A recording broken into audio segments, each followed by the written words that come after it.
আজকে সকালবেলা 2-3 ঘন্টা আমি কি কাজ করি সেটাই তোমাদের সাথে শেয়ার করব। হ্যালো এভরিওয়ান, আরও একটি নতুন ব্লগ নিয়ে চলে আসছি তোমাদের জন্য। আর তোমরা কেমন আছো অবশ্যই কমেন্ট করে জানাবা, সেটা কিন্তু ভুলবা না। সকালবেলা সর্বপ্রথম কাজ হচ্ছে আমার ঘর বাড়ি ঝাড়ু দিয়ে বাসি কাপড় ছেড়ে নেওয়া, আর সেটা করে আমি রেডি হয়ে নিলাম, যাকে বলে কাজের মেয়ে। তো যাই হোক, কাজের মেয়ে হই কিংবা বাড়ির বউ হই, কাজ তো করতেই হবে, সেটা থেকে তো আর রক্ষা নেই। আর তোমাদের সাথে আজকে এই ব্লগটা শেয়ার করতে পারছি তার একটাই কারণ, আমার বর্মশাই আজকে চা বিস্কিট খেয়ে বাইরে চলে গেছে। সে আজকে অন্য কোনো খাবার খায়নি, তার জন্য এতটা ফ্রি।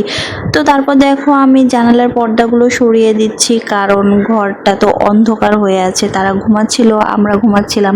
রোদের আলো আসলে কারোরই ঘুম ভালো হয় না, সেটা তো অবশ্যই তোমরা জানো। আর তারপর দেখো দৈনিককার একটা বিরক্তিকর কাজ, মশারি তোলা এবং মশারি টাঙানো। এই দুইটা মানে আমার এত জঘন্য লাগে।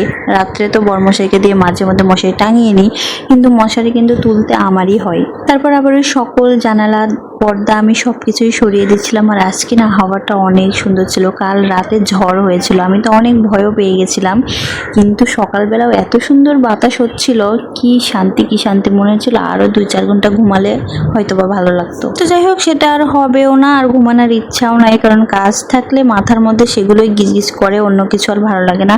আর আমি আজকে বিছনার চাদরটাও আবার চেঞ্জ করে ফেলবো, কারণ এক বিছনার চাদর 2-3 দিন ঘুমাতে একদমই ভালো লাগে না। আর ওই যে রাত্রে ঠান্ডা ঠান্ডা হয়েছিল, কম্বল টম্বল সব কিছু গুছিয়ে রাখলাম, তারপরে বিছানাটাও এবার চেঞ্জ করে নেব।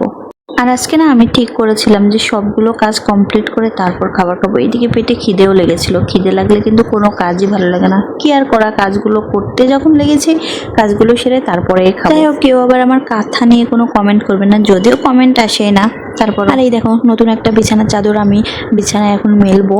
আমি না খুবই গাধা, মানে আগেও আমার এই যে হালকা কালারের বিছানার চাদর হয়েছিল, আমার সবসময় হালকা কালারগুলো পছন্দ হয়, কিন্তু বুঝতে পারিনি আমার এই খাটের সাথে এইগুলো একদমই মানাবে না। তো আগেরও আছে, আবার গিয়ে এইটাই কিনছি। হ্যাঁ, যদি আরও টকটকে কোনো কালার কিনতাম তাইলে হয়তো বা ঘরের সাথে খাটের সাথে বেশি মানাতো।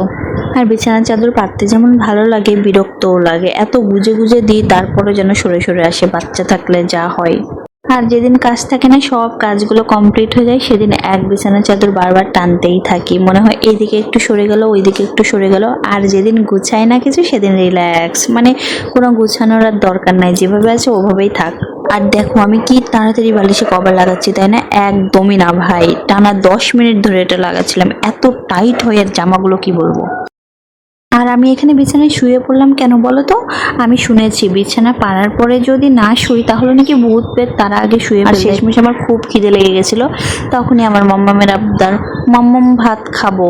এইদিকে তার জন্য মাছ ভাজা করা হয়নি, তারপর তাকে মাছ ভেজে ভাত খাইয়ে তারপর আমি একটু ম্যাগি বানিয়ে নিলাম। আর এই ম্যাগিটাই খাচ্ছি, ম্যাগিটাই আগে করা হয়েছিল, তো তাকে আগে খাইয়ে তারপর আমি খেলাম। সেও আমার ম্যাগি খাওয়া দেখে বলে যে মাম্মাম আমিও খাবো। আমি ম্যাগি খাই, আর তোমরা সবাই ভালো থাকো, টাটা।